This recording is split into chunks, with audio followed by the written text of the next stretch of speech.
What up, cucks? It's your boy, the hater, up in this piece. And today, we need to talk about some very important recent news. For those of you that don't know or have been living under a rock, a significant and very serious complaint has been filed against one Vincent Kennedy McMahon, as well as the WWE, and even John Laurinaitis. That's right, Johnny Ace is involved in this.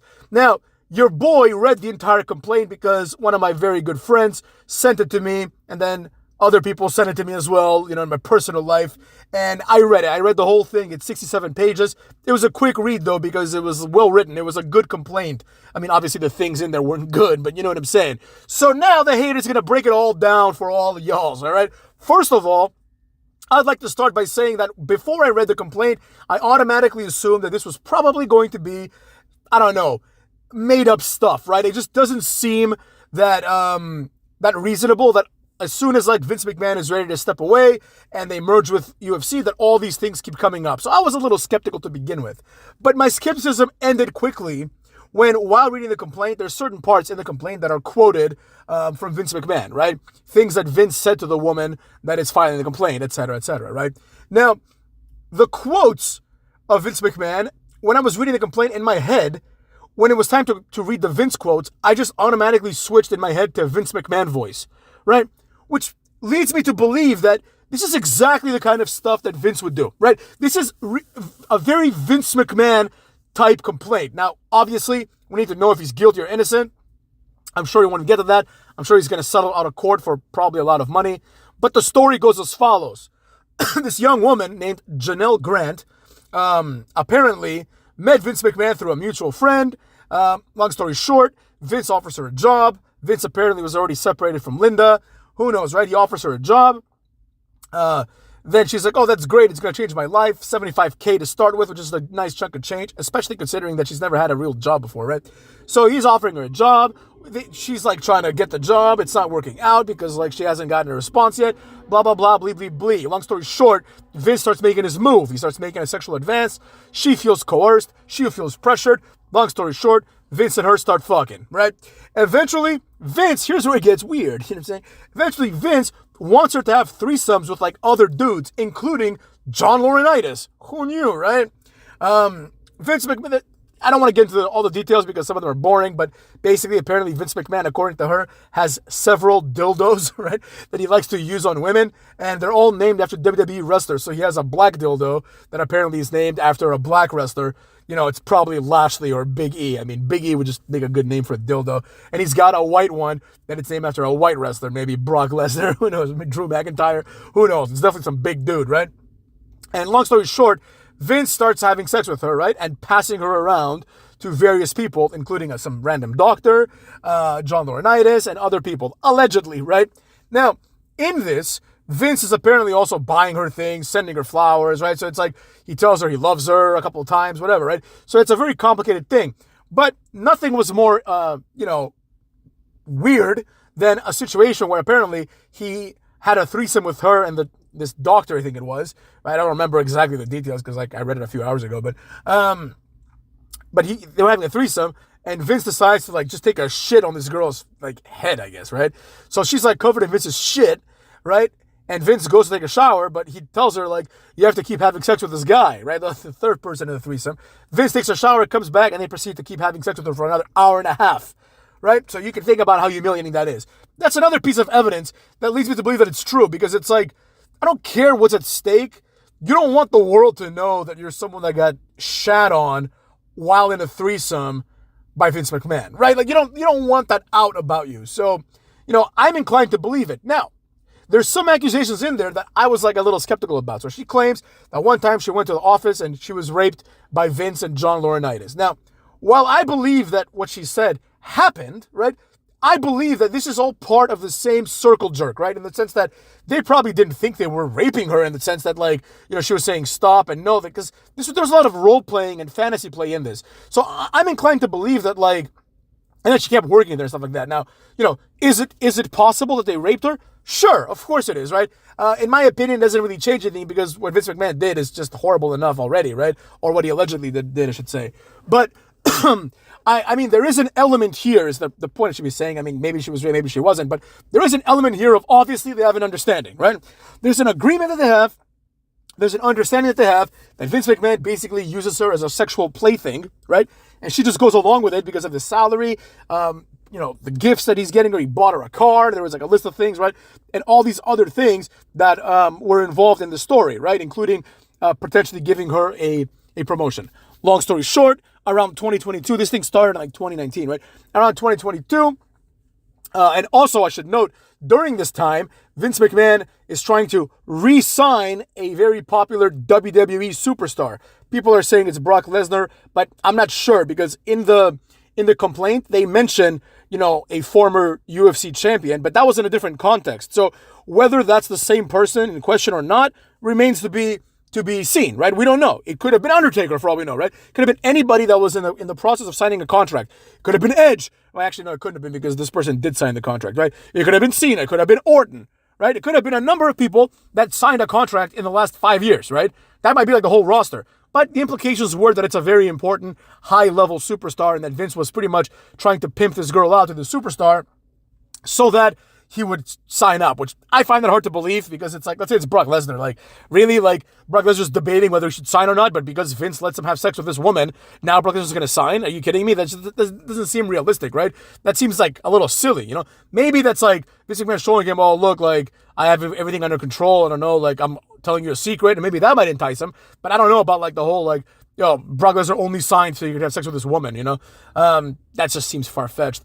Another thing that I thought was noteworthy, however, is the fact that during this scenario, right, around 2022, Linda McMahon apparently gets wind of this, and Vince McMahon has this woman, Janelle, Miss Grant, as it said in the complaint, he has her sign an NDA, non-disclosure agreement, which means that for a certain sum of money, right, this woman cannot talk about the events in question, right? The events that pertain to this non-disclosure agreement. These are very, very, very popular in business. So, for example, if I have a good business idea and I want to tell you, so maybe you invest some money in me, I might have you sign an NDA, right? So you don't take my idea and steal it and tell other people, right?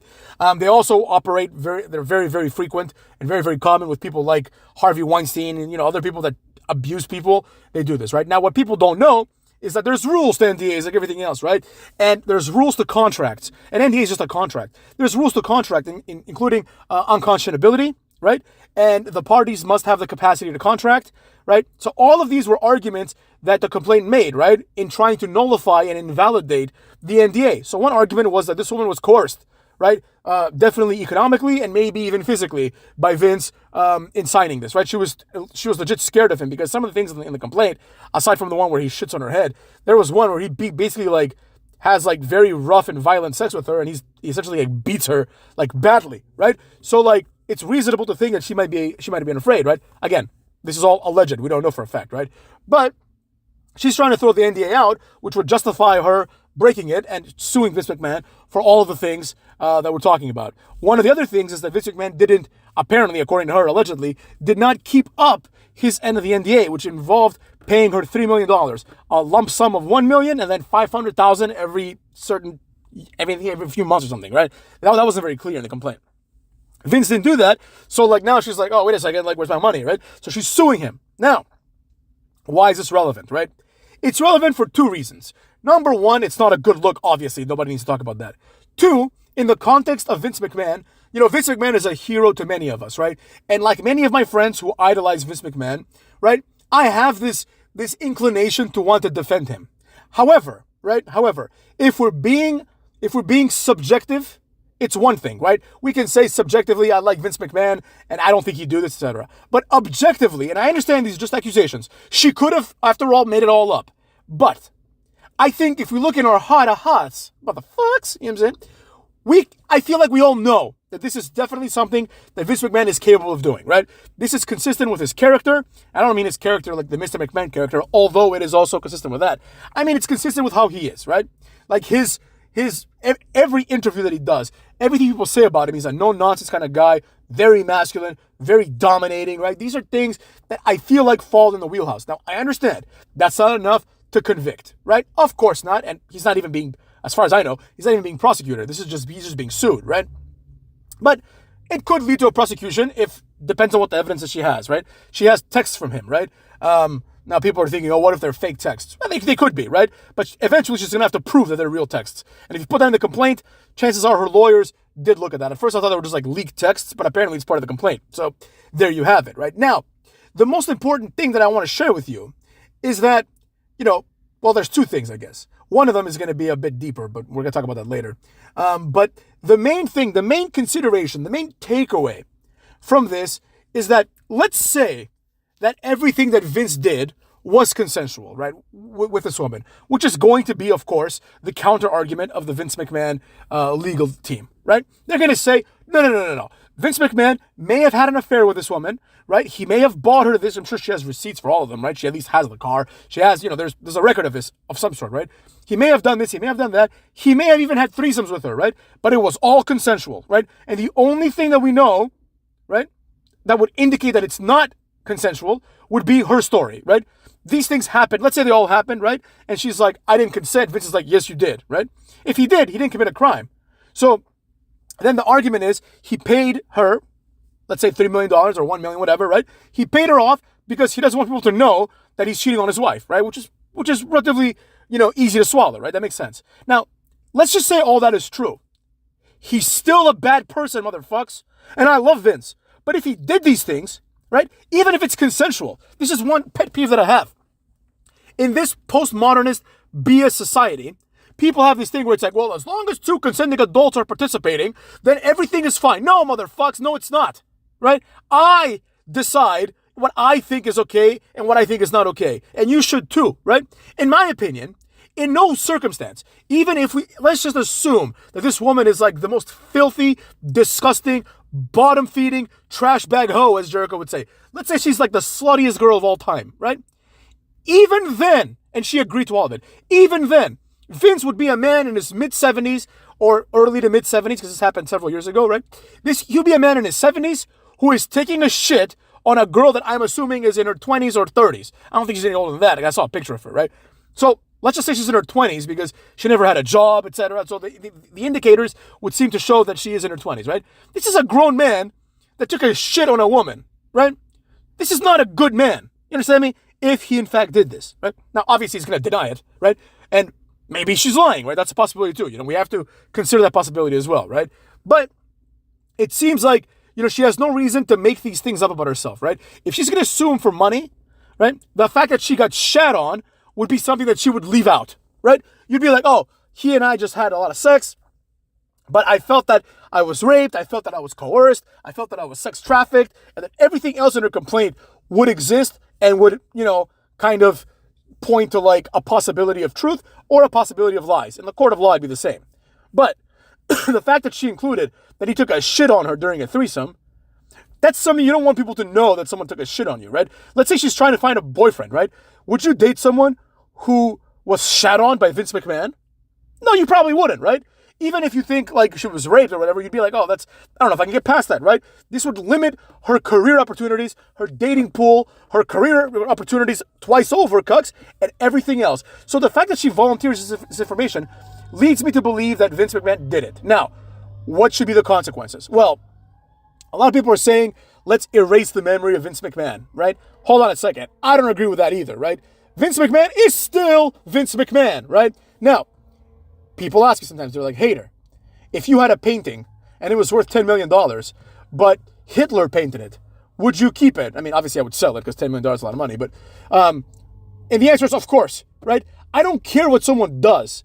I'm judging their work based on their work. So if Hitler, let's say, was like an incredible, artist, I'd be like, oh, okay, the art's still good, right? The man is a monster, but the art is still good. Same thing with Harvey Weinstein, same thing with R. Kelly, same thing with Michael Jackson, same thing with anybody that's been accused of something horrible, right? I don't care. People are like, you should stop streaming Michael Jackson music. No, I'm not going to stop. No, I'm not going to stop streaming R. Kelly. No, I'm not going to stop watching Rush Hour 1 and 2, which were produced by Weinstein, as far as I know, at least as his production company. No, because I can separate the art from the artist. Same thing here, right?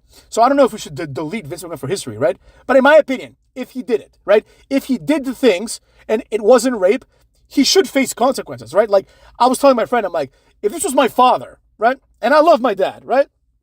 I love Vince McMahon too, cucks, but I love my dad a lot, right? But if my dad was accused right? And I believed in my heart of hearts that he took a shit on like a 25-year-old girl. I don't know if I could like continue my father-son relationship with my dad. I would be so disgusted. I'd be like, what kind of a man are you? You know what I mean? You're the opposite of what I want you to be, right? It's so disappointing. So there's that. Now, on the civil and criminal side, Vince McMahon is going to almost certainly end up paying this woman a significant amount of money that will not be disclosed, right? This is going to be one of those things that if you Wikipedia it, it's going to say, you know, the matter was settled out of court for an undisclosed amount, right? Which means it's going to be a lot of money, and we're not going to hear about this anymore, right? It's going to be more NDAs, more things like that, right? Which I'm sure is what she's seeking, to be honest. But she also might be seeking justice. And if she's seeking justice, then she can press charges. And she doesn't even have to. You know, the prosecutor, the state can press charges, right? This is all within a statute of limitations of like, you know, anything, even though we're changing that up too. But the point is, should Vince McMahon go to jail? In my opinion, if he actually did these things, obviously, right? Like if he actually raped this girl, of course, nobody is above the law, right? Even then, I would say, oh, Vince McMahon is still the man that created WWE. He's still a great businessman. He's still a great entertainer, right? But he's a piece of shit human being. And I prefer a world where Vince McMahon is a good human being. But I don't prefer it enough so as to close my eyes to the truth and to well, not the truth, but to a possible reality that matches my interpretation of the kind of person Vince is. I hope I'm wrong, of course, obviously, right? I hope I'm wrong that this woman didn't get raped and didn't get shat on and Vince didn't do it, right? But it just seems so out of nowhere, and the accusations are of the nature where you would need to have evidence, right? So all the complaint had was evidence of a few, you know, texts of Vince talking dirty to her, basically, right? And saying like, oh, I'd love for you to get gangbanged and things of that nature, which are not kosher, but not a crime, right? Like, people are into that kind of stuff. Hey, it is what it is. Personally, I think it's disgusting, and I think you should be judged for it. But hey, we live in the 21st century where you can do whatever you want, and as long as it's consensual, we're not allowed to judge it. I don't believe in that. But it's definitely not enough to incriminate him or anybody else for any of the crimes that they're being accused of doing, right? So she's going to need to have some actual evidence, right? The fact that Vince had a mistress and hired her and gave her a role and gave her gifts and then also gangbanged her and wanted her to have sex with other men, right? That can all be explained by Vince is a very, very rich guy with a cuckold fetish, right? That could be explained like that. I don't know. I don't know him, right? The serious accusations, in my opinion, are the rape, the sex trafficking, all the real things that are crimes, as well as, you know, the cruelty, right? The cruelty, you know, there are certain statutes that criminalize cruelty, but there's also the concept of cruelty. And in my opinion, for the purposes of this channel and the purposes of generally everybody else, I think the cruelty is where it all turns, right? If Vince is this cruel piece of garbage, right, then he is a cruel piece of garbage. And I personally hate him. Now, if it's true. However, I may hate him as a man, but as an entertainer, he's still Vince McMahon. So that's all I got to say about that. And let me know if you have any questions in the comments, because the hater's all up to answer your legal questions pertaining to this case. Otherwise, haters are going to have to charge your asses. Take care, cooks.